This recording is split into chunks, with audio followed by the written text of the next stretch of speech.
RuneScape and old school RuneScape are two sides to the same coin, some people say. Though in reality, it's more of a diverging timeline sort of situation where the games split at a single point in time and are now two different realities. RuneScape kept evolving, and its lore, world, and mechanics have continued advancing at a fast pace. Old school RuneScape, however, stayed true to the nostalgic charm of the game, where its gameplay has remained nearly the same since its divergence, and the world has evolved down a different path. Whether you find one version of the game better than the other is an opinion, and no side is more correct than the other. As someone who's been playing since RuneScape Classic, I personally think both versions of the game are just, well, RuneScape. I think both games are good games and can coexist, and the communities from both should do what they can to help both games flourish. There is no reason for discourse between the two games, and I actively encourage players to play both games. And that is what I'm going to start doing. Though old school RuneScape has always appealed to me as a game, I never wanted to restart my progress when the game split. But with friends in both of these games' timelines, it's time for me to try going from RuneScape to RuneScape, experiencing the alternate timeline.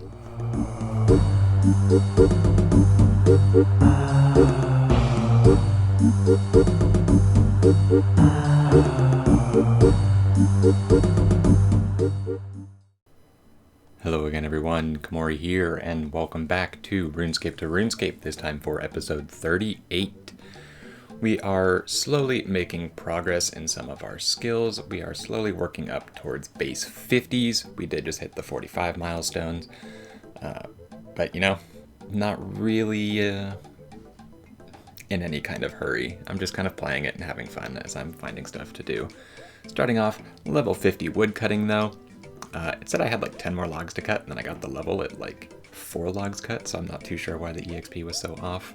But as you can see here, it is still flashing, telling me what I unlocked. Mahogany trees is actually quite nice. No idea what the clothes pouch is.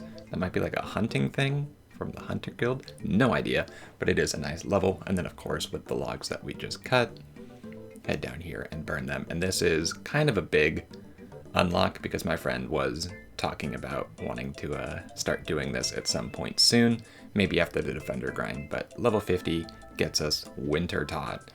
I know it's been nerfed quite a bit, and it's really not as useful for mains as it is for Iron Men, but I still think it looks pretty fun, and I'm pretty excited to start doing it at some point.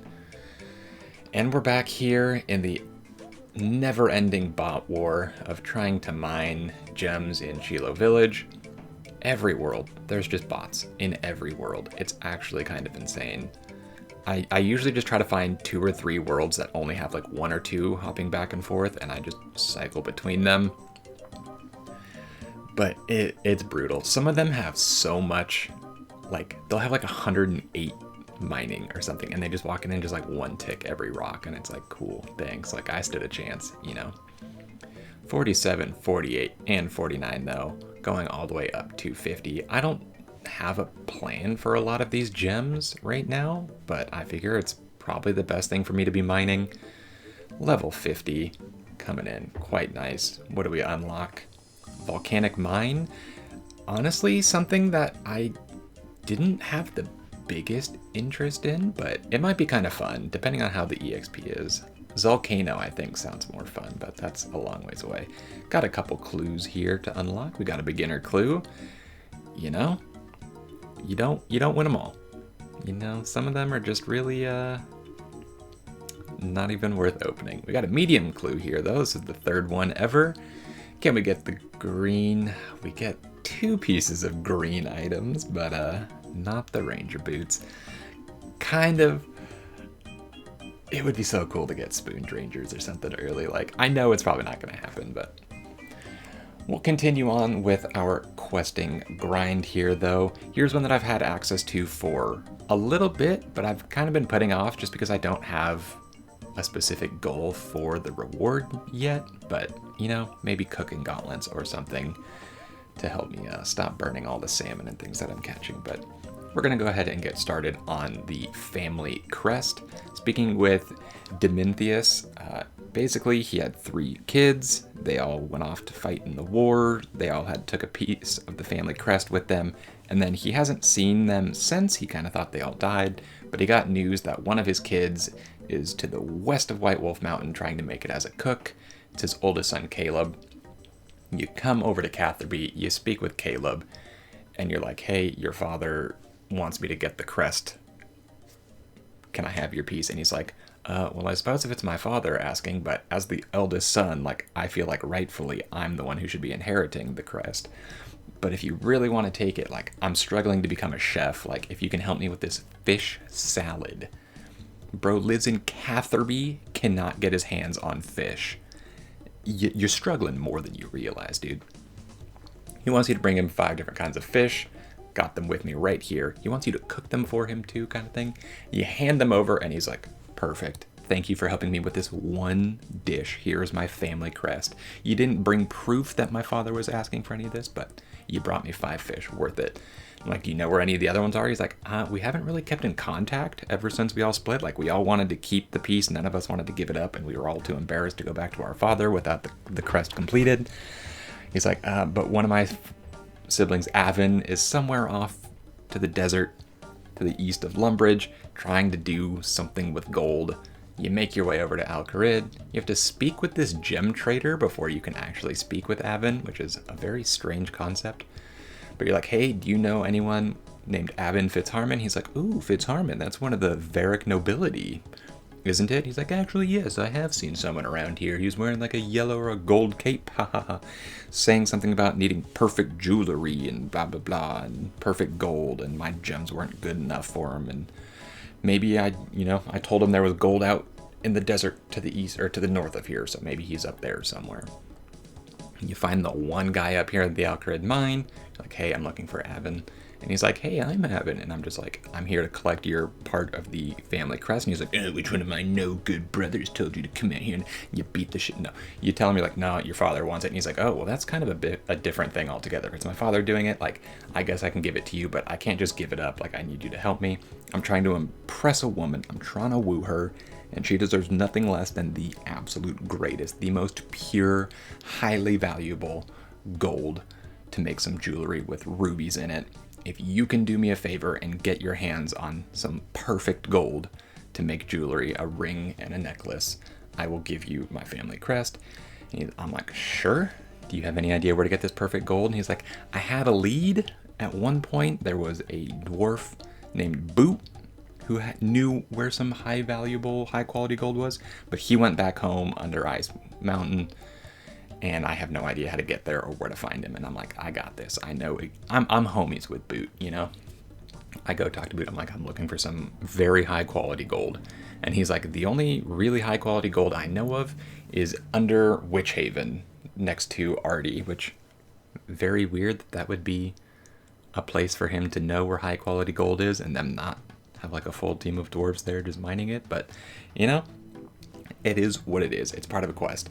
And I don't remember this part of this quest being this annoying, I guess. You have to unlock the mine under Witch Haven, and it's just running back and forth between these 2 rooms and pulling the levers multiple times, and these ogres just sit here just wailing on you. I kind of took a lot more damage than I was expecting, because I didn't think I was going to have to pull the levers more than like once or twice, but it's like 4 or 5 times.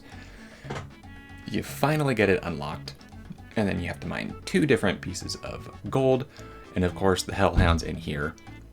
Outside of this bottom right corner for some reason, they'll just sit there and constantly attack you, so if you don't kill the hellhound, you kind of have to like lure them and run around, and it took me kind of a while to be able to mine the second one. But I finally made it. You get the second one, and now you have to make the jewelry yourself.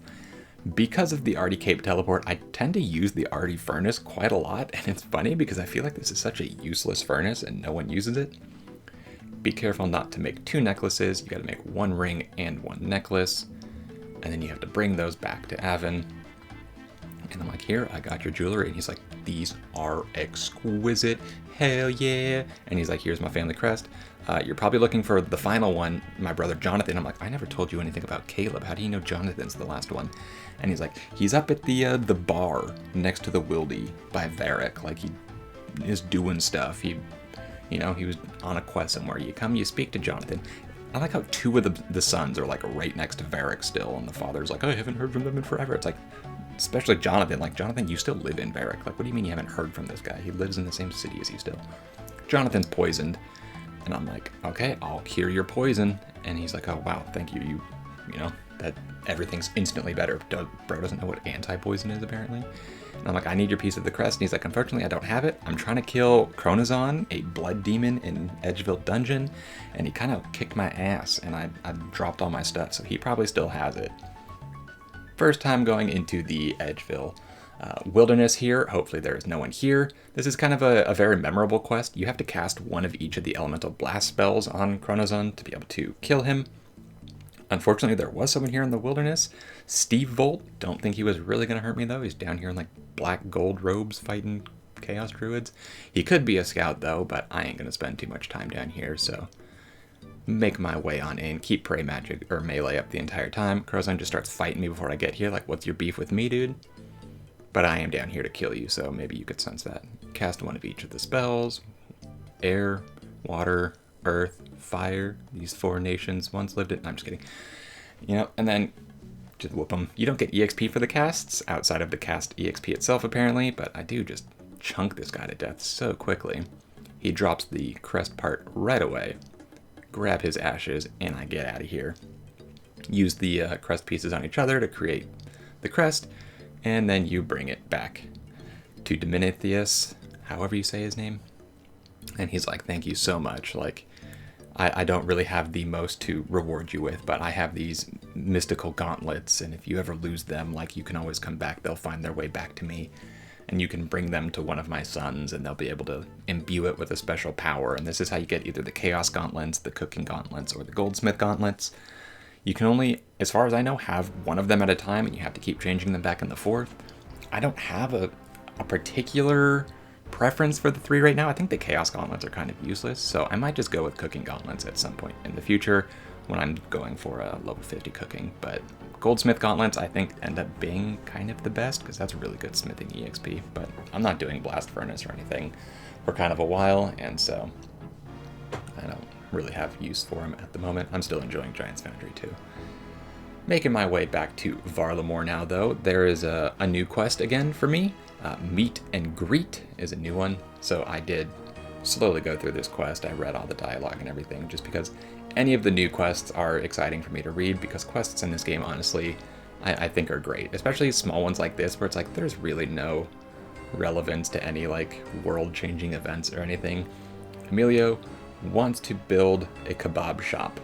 He interacted with Easterners for like the first time. He got to eat kebabs, and he's like, I'm trying to open up a store. Like, can you help me? There's issues going on. The spice supplier and the meat supplier and everything aren't pulling through. Can you go figure out what's going on for me? And I'm like, you know what? I'll do it. I will help you get your kebab shop up and running. Which is funny because with my friend, kebab is like an inside joke. But in like real life, like I don't think kebabs are all that great, to be honest. They're fine, but maybe it is the ratio, which you do have to end up dealing with in this quest later on. But if a kebab is just 80% veggies, I just think it's really bad, I'm not gonna lie. You come speak to the spice merchant, and she's like, actually, I have his spice delivery. I got it from someone named Allie Morrisane. Of course she did. You could have picked anyone else and it would have been better. And he sent the spices over in a box, but the box is locked, and I don't know how to unlock it. He didn't tell me how to unlock it, but it's locked because he didn't want anyone stealing it. And I'm like, here, let me take a look at it. And you just go from darkest to lightest. And if you used old cell phones for texting, and you know what the letters for each number is, it spells out Allie M. Surprise, surprise. You open the spices, and she's like, perfect, I'll have these sent over. You head your way on over to Alba, over at the farm, because the meat supply is not here yet. And he's like, oh, I know about the order and everything, but we're kind of backed up because there's been a wolf problem. Like, we haven't been able to do anything because wolves are, you know, threatening our livestock and everything. If you can go deal with the wolves, like, we can get this order filled. You make your way over to the west into a cave, and there's the dire wolf alpha, the alpha wolf, if you would. Kind of cringe, you know, but there's a safe spot up here in the corner, apparently. I am bringing range because I am trying to save melee EXP for the Warriors Guild grind, and, you know, safe spotting. I don't have a Hallie or anything. I am really tempted to do Regicide before my melee stats get too high up, though, because I really love the Dragon Halberd. I think it's one of the coolest weapons in the game, just design-wise, and it was changed in RuneScape 3, and it looks so bad. Same with the Crystal Bow. The Crystal Bow and the Dragon Hallie are such iconic weapons in my mind, like, for nostalgic purposes, that I'm going to use both of them at some point, just for the sake of getting to use them again. You kill the wolf, you exit the cave, and there's actually like an exit warning if you're in combat, so it's actually not the safest fight for lower levels, but protect from melee, you're fine. And if you safe spot it like that, he doesn't summon his small wolves that range you. You go back, you tell him, got the wolves dealt with, and he's like, perfect. While you were dealing with that, we got the meat sent over. You come back to Emilio, and you're like, I got it all dealt with, and he's like, perfect. Now we have to figure out what the perfect combination of spice, sauce, salad, and meat is.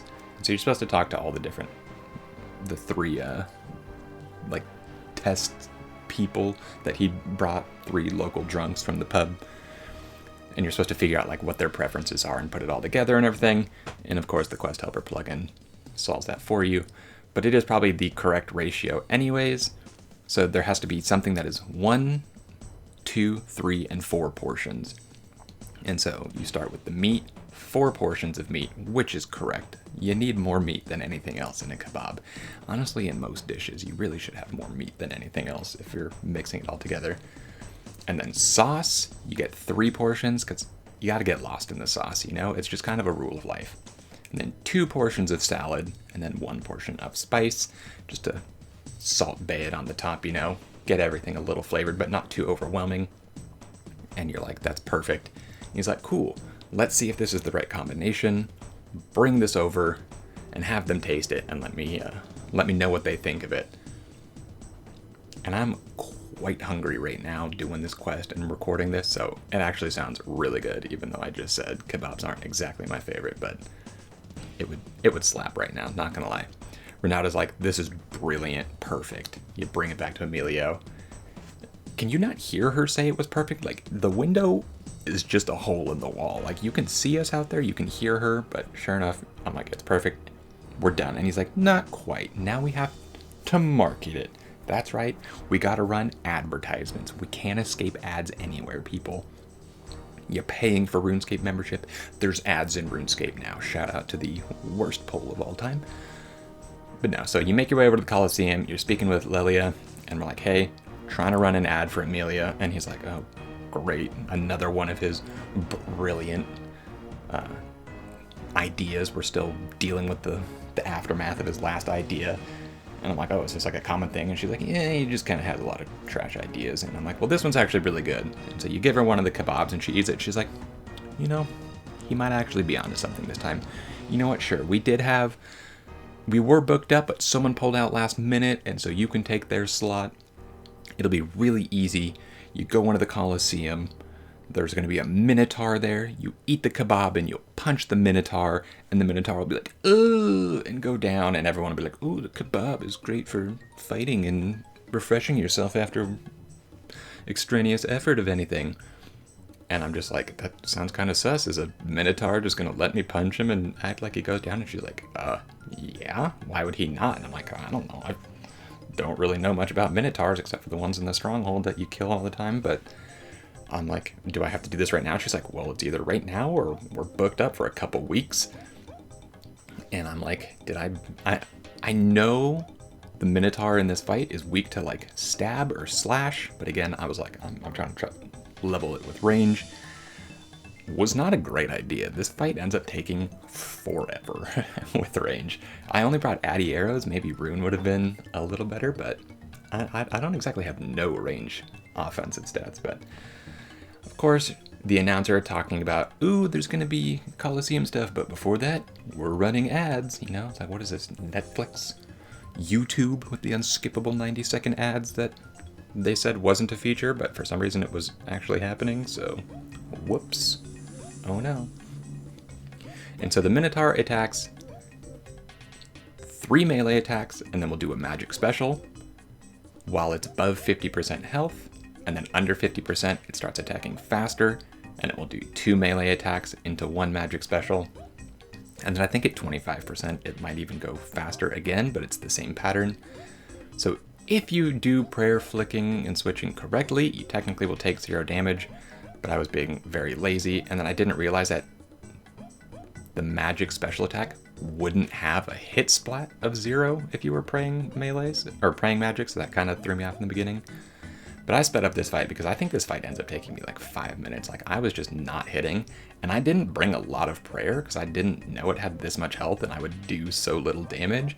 So I didn't want to use Eagle Eye or anything like that, but I only brought 1 Moonlight Moth mix, and so I was a little concerned that I was going to run out of prayer. I had to start prayer flicking and everything. And it was a slog, like 0 after 0 after 0. Like, maybe Eagle Eye would have helped quite a bit, actually. Hindsight 2020 kind of thing. Like, I could have taken the extra risk of running out of prayer to stop the fight from taking 5 full minutes. But you eat the kebab in front of the Minotaur. The Minotaur thinks you're eating Minotaur meat, and that's why he doesn't go down with a single punch. He's like, oh, I'm gonna kill you for eating one of my friends. You fight him, you beat him, you go back to Layla, and she's like, or Lelia, and she's like, you know what, it's all fine. And I'm like, I could have died out there, you know? What happened? And she's like, well, you didn't die, so everything's fine. And I'm just like, that's not an excuse, but whatever. And she's like, sure, let Emilia know that we'll advertise it and all that. You bring it back to Emilio, and he's like, this is incredible. Thank you so much. I'll give you a discount at my store. And I'm like, you mean you won't give me a portion of your profits for helping set this all up? And he's like, haha, I'm busy, gotta go. Snakes out of here super quickly. But that is meet and greet completed. 1 quest point, 8,000 cooking EXP, and access to Emilio's kebab shop. Probably never gonna come back here. 46 cooking sneaking on in there though. Did not realize 8,000 EXP would get me a full level, but you know, there it is. 2 things, I no idea what either of these are or if I'm ever going to use them, but cool, we did unlock a couple things. And that is actually going to be where I wrap it up for an episode today. Didn't make, you know, too many strides towards the level 50s. We got the mining, and that was kind of the longest one for sure. I am going to work on probably fishing and cooking next. We did get woodcutting and fire making there as well, but those were already really close. Rune crafting will be really easy because I really like Guardians of the Rift. Thieving will also be super easy, and that will help set me up for like Underground Pass. And then I think I'm just going to do the Tears of Guthix for Herbalore and save that one as my new EXP one. I might alternate between that and construction, but thank you guys all very much for watching this series so far. I'm glad those of you that are commenting are enjoying it. I'm enjoying it, and I hope to see you all back in another one. Until then, take care. Peace.